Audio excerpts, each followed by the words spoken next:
Hello friends, welcome to modern classes. देखिए, हम लोग इस सीरीज में पढ़ रहे हैं क्षेत्रफल को, और क्षेत्रफल के तहत आज हम लोग इस वीडियो में पढ़ेंगे वर्ग और वृत्त दोनों पर आधारित प्रश्न।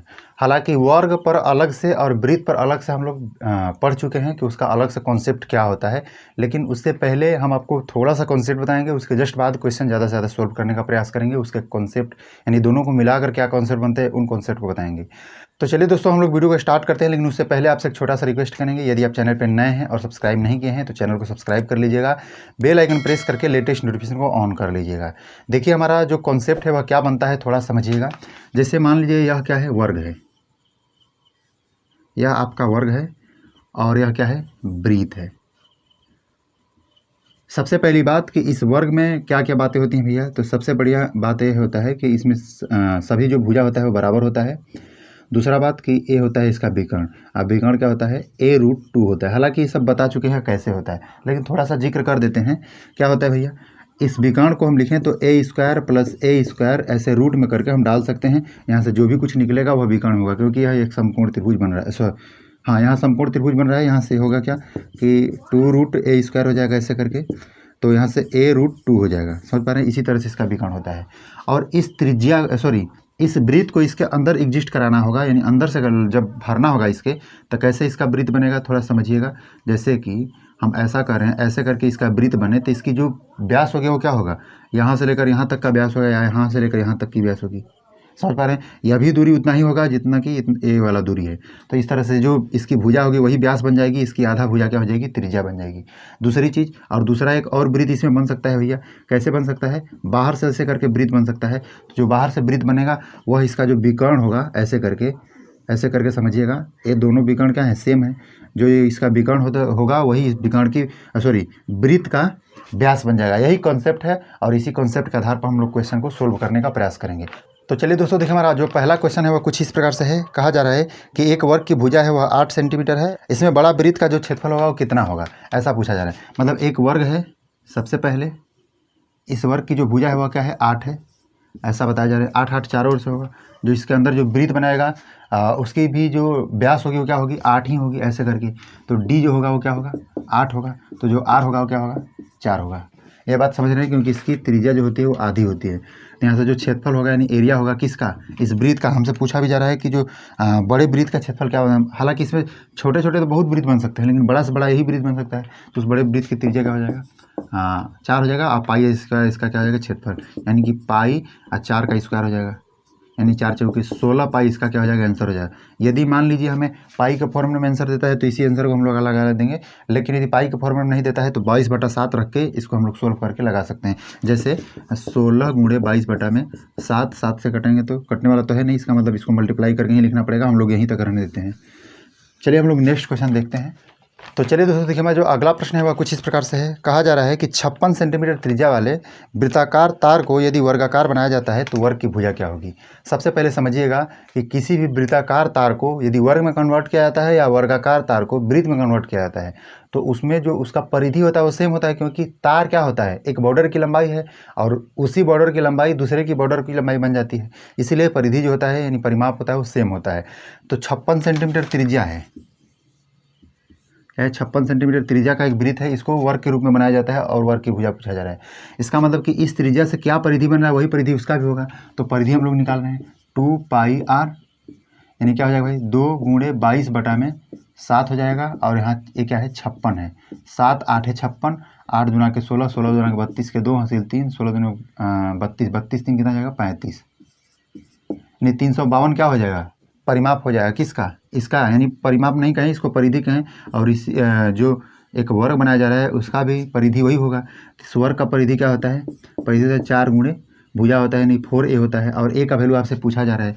अब परिधि क्या दिया है, जो इसका परिधि होगा वही परिधि वर्ग का भी होगा। तो इसका मतलब हम कह सकते हैं कि 4a का जो वैल्यू है वो कितना दिया है, 352 दे दिया है। 4 से इसको काटेंगे, 4 5 20, 4 7 28, 4 8 32, 8 बार में 32 हो जाएगा, 3 बचेगा, फिर 4 8 32, यानी a का जो वैल्यू होगा क्या होगा, 88।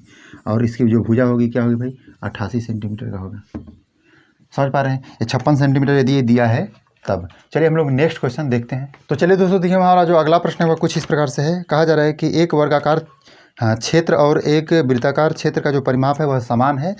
यदि वर्गाकार क्षेत्र का जो क्षेत्रफल है वो 121 है तो वृत्त की त्रिज्या क्या है, इसी के विषय में पूछा जा रहा है। ध्यान से देखिएगा, कहा जा रहा है कि एक वर्ग के आकार का कोई क्षेत्र है यानी खेत है ऐसा समझ लीजिए, और एक वृत्त के आकार का है, और दोनों का परिमाप क्या है, समान है। इसका जो क्षेत्रफल है वो कह रहा है कि 121 है और इसकी त्रिज्या आपसे पूछा जा रहा है, ऐसा कहा जा रहा है। चलिए सबसे पहली बात समझिए कि इसकी जो क्षेत्रफल है वह 121 मीटर स्क्वायर दिया है, शायद मीटर स्क्वायर, हाँ मीटर स्क्वायर ही है। तब पहले इसकी परिधि ज्ञात कीजिए यानी परिमाप ज्ञात कीजिए, वो जो परिमाप इसका होगा वही परिधि इसका होगा। तो पहले परिमाप ज्ञात तो करें। पहली बात समझिए कि यहाँ एरिया को दिया क्या है, हाँ एरिया होता क्या है, ए स्क्वायर होता है। वर्ग का क्षेत्रफल क्या होता है, ए स्क्वायर, यानी हम कह सकते हैं कि ए स्क्वायर का वैल्यू हमें कितना दिया है, 121 दिया है। यानी कि हम ऐसा भी कह सकते हैं कि ए का वैल्यू जो होगा वह रूट में 121 होगा। इसका मतलब ए का वैल्यू जो होगा वो 11 होगा। यहाँ तक समझ रहे हैं। जो इसका परिमाप होगा वही इसका परिधि होगा। तो परिमाप पहले हम पता करें, तो 4a का वैल्यू क्या हो जाएगा भाई, क्योंकि परिमाप जो होता है वो क्या होता है, 4a होता है, 4 गुणे भुजा, तो 4 गुणे 11 करेंगे, यानी इसका मतलब कि 44 का परिमाप हो जाएगा। इसका मतलब इसका भी परिमाप क्या होगा, 44 होगा। इसका मतलब समझ लीजिए कि इसका परिमाप क्या होता है, 2 πr होता है। इसका अर्थ यह है कि 2 πr का वैल्यू हमें क्या दिया है, 44 दिया है ना। तो इसका मतलब ऐसा कर सकते हैं कि 2 गुणे 22/7, सब कुछ को एकदम बेसिक लेवल से लेकर देख रहे हैं, इसलिए यह आसान भी होगा। देखिए 22 गुना के 44, 44 से इसको 44 काटते हैं तो r बराबर इसको मल्टीप्लाई करेंगे तो क्या हो जाएगा, 7, और यही आपसे पूछा जा रहा है। बहुत ही सरल है। चलिए हम लोग नेक्स्ट क्वेश्चन देखते हैं। चलिए अगला जो प्रश्न है वो बहुत ही शानदार दिया गया है। कहा क्या जा रहा है कि एक वर्ग के आंतरिक वृत्त और बाह्य वृत्त के क्षेत्रफलों का अनुपात क्या होगा। देखिए पहले आप एक वर्ग बनाइए और समझाने का प्रयास कर रहे हैं इस चीज़ को, तो एक बार के बाद फिर दोबारा पूछिएगा भी नहीं। इसके अंतःवृत्त और परिवृत्त की जो क्षेत्रफल है इसका अनुपात पूछा जा रहा है। सबसे पहले ये बताइए कि इसका जो व्यास होगा वो क्या होगा, a होगा, यानी अंतःवृत्त के लिए जो त्रिज्या होगा क्या होगा, r बराबर a/2 होगा। समझ पा रहे हैं। और हमसे क्या कह रहा है कि आंतरिक वृत्त का जो क्षेत्रफल है उसको हम लोग a छोटा a द्वारा लिख रहे हैं, समझिएगा, और जो बाह्य वृत्त है उसको लिख रहे हैं हम लोग बड़ा A। यह क्षेत्रफल को बता रहा है, यानी कि छोटे वृत्त की त्रिज्या, छोटे वृत्त का क्षेत्रफल और बड़े वृत्त का क्षेत्रफल का अनुपात, यही हमसे पूछा जा रहा है। छोटा मतलब अंदर वाला, बाहर बड़ा मतलब बाहर वाला। तो छोटे वृत्त का क्षेत्रफल हम क्या लिखेंगे, πr²। हालांकि रुकिए, हम बड़े वृत्त की जो त्रिज्या है उसको भी ज्ञात कर लेते हैं। तो बड़े वृत्त की त्रिज्या क्या होगी, इसका विकर्ण। तो विकर्ण क्या होता है भाई, तो बड़े वृत्त की त्रिज्या को r द्वारा यदि हम लिखें तो क्या होता है, a√2 होता है, a√2 होता है। तो a√2 अब बटा में 2 होगा ना। समझ पा रहे हैं ऐसा क्यों, क्योंकि इसकी आधा होती है, a√2 तो पूरा होता है, तो इसका जो त्रिज्या होगा वो क्या होगा, आधा होगा। तो क्या इसको हम लिखेंगे क्या, इसका क्षेत्रफल πr²। तो πr², इसका जो क्षेत्रफल होगा यानी बाहर वाले वृत्त का क्षेत्रफल, तो पाई बड़का r का स्क्वायर हो जाएगा, क्योंकि इसकी जो त्रिज्या को हम लोग बड़ा r माने हैं। तो इस पेड़ से पाई कैंसिल हो जाएगा, और r का वैल्यू हमें क्या दिया है, a/2 इसका स्क्वायर, फिर अनुपात छोटा वाला देखिए क्या दिया है, a√2/2 का होल स्क्वायर, ऐसा हम कह सकते हैं। इसको करें तो क्या हो जाएगा भाई, a²/4 हो जाएगा, फिर अनुपात इसको करें तो क्या हो जाएगा, 2a² हो जाएगा। ऐसे 2a²/2 दूना के 4 हो जाएगा। 4 से 4 कैंसिल कर दीजिए, इसको कैंसिल कर दीजिए, 1 अनुपात जो 2 होगा वही आपका आंसर बन जाएगा। समझ पा रहे हैं। यह बहुत ही सरल मेथड है, इसको आप लोग याद भी कर लीजिएगा तो आसान होगा, क्योंकि ऐसा क्वेश्चन में कोई डाटा वगैरह तो देगा नहीं, डायरेक्ट पूछेगा कि अंतःवृत्त और बाह्य वृत्त का त्रिज्या क्या, क्षेत्रफल का अनुपात क्या होगा, बस यही पूछेगा। चलिए अब हम लोग नेक्स्ट क्वेश्चन देखते हैं। देखिए अगला जो प्रश्न है वह भी कुछ कॉन्सेप्ट वाला दिया गया है। कहा क्या जा रहा है, कहा जा रहा है कि एक धातु की तार को वर्ग के रूप में मोड़ने पर 484 सेंटीमीटर स्क्वायर क्षेत्र घेरती है, ऐसा कहा जा रहा है। वर्ग के रूप में जब मोड़ा जाता है तब, लेकिन और बोला जा रहा है कि यदि उसी तार को जो वृत्त के रूप में मोड़ा जाता है तो उसका क्षेत्रफल क्या होगा, आप बताइए। चलिए एक बात बताइए कि एक ही तार को एक बार वर्ग के रूप में मोड़ा गया और एक बार वृत्त के रूप में मोड़ा गया, इसका मतलब उसका जो परिधि है वो बराबर है, परिधि और परिमाप, यह तो आप समझ ही रहे हैं। देखिए सबसे पहले नोट कीजिए, यह क्या है, वर्ग 484 बताया जा रहा है सेंटीमीटर स्क्वायर, और इसी को वृत्त के रूप में मोड़ा गया है। मतलब यह क्षेत्रफल है, इतना क्षेत्र को छेक रहा है। इस क्षेत्रफल में परिमाप पहले ज्ञात करेंगे और परिमाप का कंपेरिजन यहाँ से करेंगे, त्रिज्या निकलेगा, उसके बाद क्षेत्रफल निकालेंगे। देखिए कैसे करते हैं। हमें दिया है, जो एरिया दिया है वह 484 दिया है। इसका अर्थ है कि a² का वैल्यू दिया है 484। अब a का वैल्यू क्या हो जाएगा, रूट में 484, और 484 किसका वर्गमूल होता है भाई, तो हम 22 लिख सकते हैं a का वैल्यू। तो हमें परिमाप ज्ञात करना है इसका, तो परिमाप क्या हो जाएगा, 4a होता है, तो 4 यानी कि 4 गुणे 22, तो 22 चौक कितना हो जाएगा भाई 88। और यही परिमाप जो है इसका भी होगा। इसका मतलब कि इसका परिमाप क्या होता है 2 पाई आर होता है इस वृत्त के लिए। ध्यान दीजिएगा, इसके लिए हम लोग ए वाला है और ए वाला जो है ये वृत्त के लिए समझिएगा। यहाँ हम बगल में ऐसे लिख दे रहे हैं, ए वृत्त हो गया, ए आपका वर्ग हो गया, वर्ग का ए वृत्त का है, ठीक है। अब देखिए यहाँ से इसका अर्थ है कि 2 पाई आर का वैल्यू हमें 88 दिया गया है। इसका मतलब कि 2 गुणे 22 बटा में 7 गुणे आर हमको पता नहीं, आर हमें पता करना है। 22 दूना के 44, 44 दूना के 88, 2 बार में कट जाएगा। आर बराबर कितना जाएगा 7 दूना के 14। पहले हम बता रहे थे कि जब त्रिज्या 14 मिल जाए किसी वृत्त का तो जो क्षेत्रफल होता है 616 होता है। पता होगा, याद होगा तो ठीक है, नहीं याद होगा तो देख लीजिए। जो एरिया होगा इस वृत्त के लिए, इस वृत्त का एरिया क्या होगा पाई आर स्क्वायर हो जाएगा। इसका मतलब कि 22 बटा में 7 और आर का मतलब 14 का स्क्वायर, यानी 14 गुणे 14, 7 दूना के 14 हो जाएगा, 14 दूना का 28, 28 में 22 जोड़ी से मल्टीप्लाई कीजिएगा तो कितना हो जाएगा 616 हो जाएगा और सेंटीमीटर स्क्वायर हो जाएगा।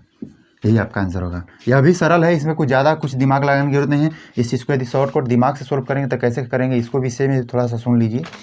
यह 484 है, 484 क्षेत्रफल दिया गया है। यह क्षेत्रफल ए स्क्वायर का वैल्यू दिया गया है। जब ए का वैल्यू ज्ञात कीजिएगा तो यहाँ से क्या होगा, यहाँ से 4a का वैल्यू मतलब निकालिएगा तो यहाँ से पहले इसका 22 हो जाएगा और 22 गुणे 4 88 हो जाएगा। 88 इसको मान लीजिएगा और 88 के साथ यदि निकालिएगा तो देखिए 3-4 क्वेश्चन 10 क्वेश्चन ऐसा कर लीजिएगा तो पता चल जाएगा कि 88 यदि परिधि होता है तो उसकी त्रिज्या क्या आती है, यहाँ से 14 आता है। जब 14 त्रिज्या आती है तो उसका क्षेत्रफल क्या होता है तो 616 होता है। चलिए हम लोग नेक्स्ट क्वेश्चन देखते हैं। तो चलिए दोस्तों देखिए, हमारा जो अगला प्रश्न है वह कुछ इस प्रकार से है। कहा जा रहा है कि यदि एक तार को वर्गाकार रूप में मोड़ दिया जाता है तो उस वर्ग का क्षेत्रफल है वह 81 सेंटीमीटर स्क्वायर है हो जाता है। तदनुसार यदि तार को अर्धवृत्ताकार मोड़ा जाता है तो अर्धवृत्त का जो क्षेत्रफल होगा वो कितना होगा, इसके विषय में पूछा जा रहा है। चलिए इस विषय में थोड़ा समझिएगा। पहले कहा क्या जा रहा है कि एक वर्ग है ऐसा जो इसकी क्षेत्रफल बनाया जा रहा है क्या है 81 सेंटीमीटर स्क्वायर है, शायद 81 सेंटीमीटर स्क्वायर है। कहा जा रहा है कि इस तार को अर्धवृत्ताकार ऐसे करके मोड़ा जाता है, ऐसे अर्धवृत्ताकार मोड़ा जाता है। तो कह रहा है कि इसका क्षेत्रफल क्या होगा। चलिए इसको कैसे सोल्व करेंगे पहले थोड़ा सा समझ लीजिए। पहली बात है कि जो इसका परिधि होगा इसका परिधि वही होगा। पहले इसका परिधि ज्ञात कीजिए।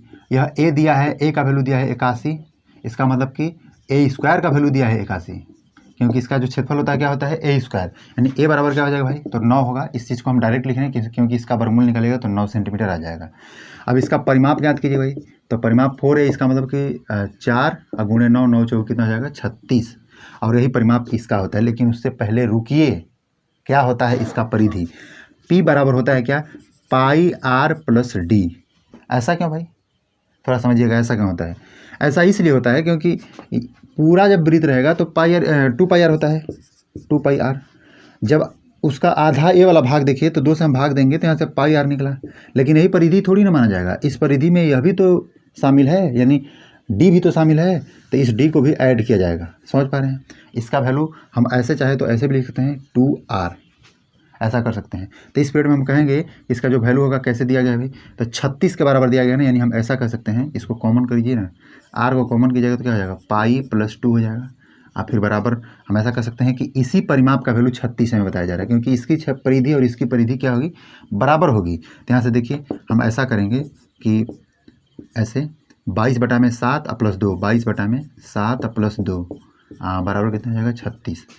और एक बात देखिए, यहाँ से r बराबर यदि हमें ज्ञात करना हो तो r बराबर कैसे ज्ञात करेंगे, इसको पहले सोल्व कर लीजिए इसी साइड में। 7 22 7 दूना के 14 बराबर कितना हो जाएगा 36। और थोड़ा सा ध्यान दीजिएगा, यहाँ से r को सोल्व करेंगे तो 20 10 30 हो जाएगा, 30 6 36, यानी 36। r बराबर कितना हो जाएगा 36 बटा में 1 मिनट रुकिए, r गुणे 36 बटा में 7 बराबर 36 हुआ, यानी कि जो त्रिज्या निकला ऐसा करके मल्टीप्लाई करेगा तो r बराबर 7 निकला।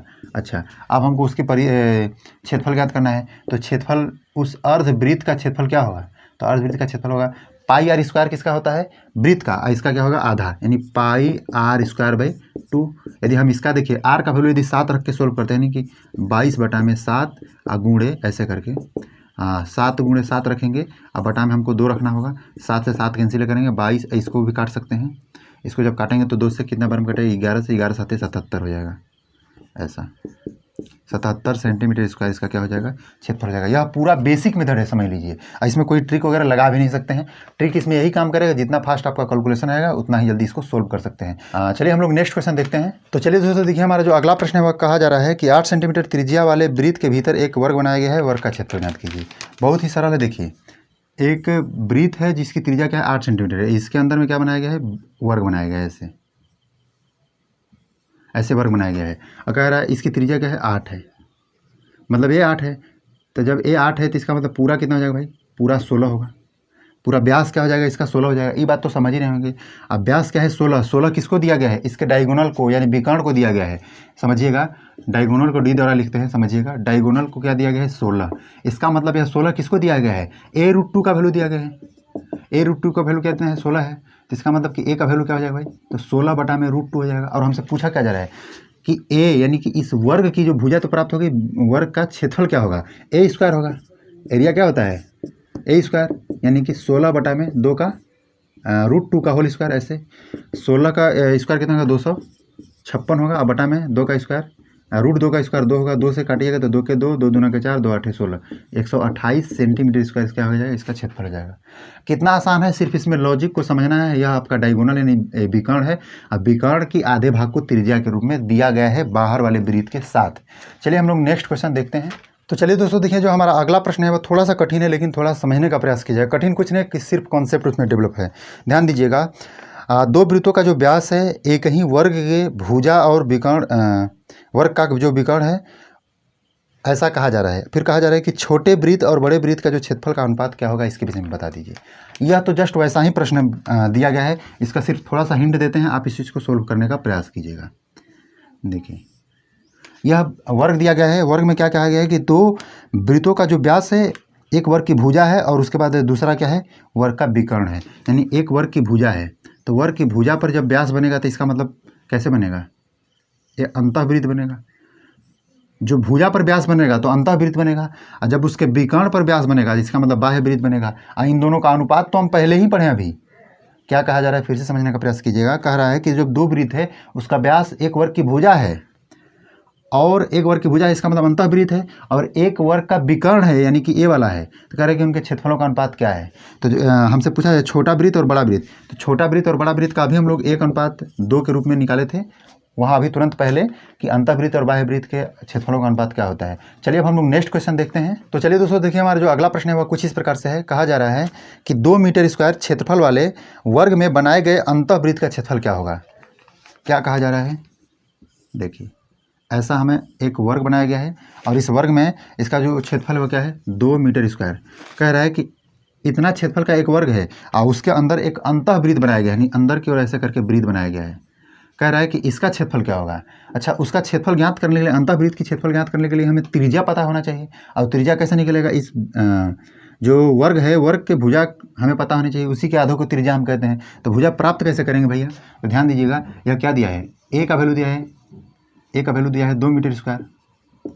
इसका मतलब यह है कि यह ए स्क्वायर का वैल्यू दिया है, ए स्क्वायर का वैल्यू दिया है 2, यानी ए का वैल्यू क्या हो जाएगा, √2 हो जाएगा।